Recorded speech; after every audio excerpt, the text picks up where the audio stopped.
Good morning, dear students of class nursery. It's your Bengali class work. So let's start our today's class work. মিল করো। আচ্ছা, এখানে বাংলা ব্যঞ্জন বর্ণের কিছু অক্ষর রয়েছে, এগুলোকে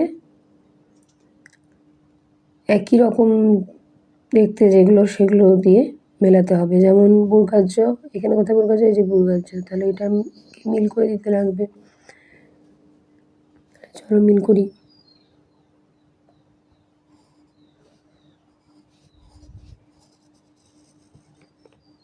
হয়ে গেল মিল, বর্গাহ্য বর্গাহ্য।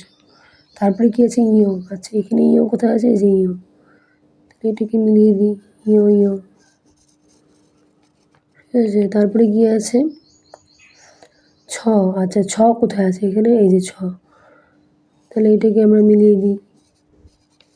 ছ সাথে ছ, হয়ে গেল মিল।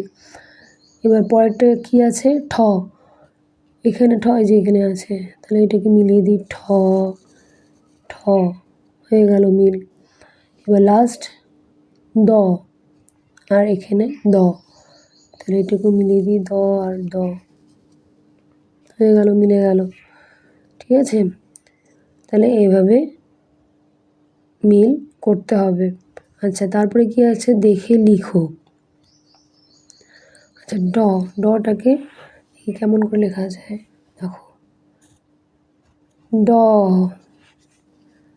ড ড, ঠিক আছে, এবার লিখবো ড। আচ্ছা, এবার ট কেমন করে লিখবো? মাত্রা দিব, এই যে ট উপরে টিক্কি, ঠিক আছে।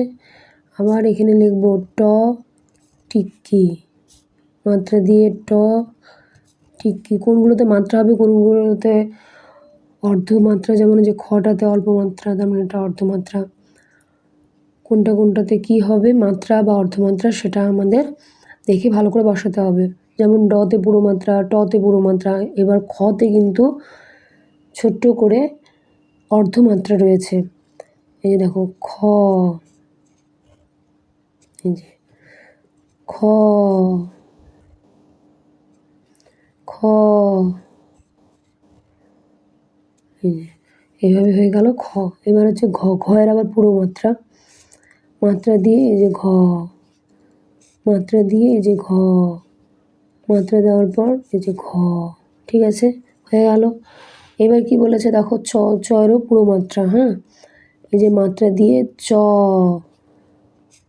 চ চ, এভাবে লিখবে চ, ঠিক আছে।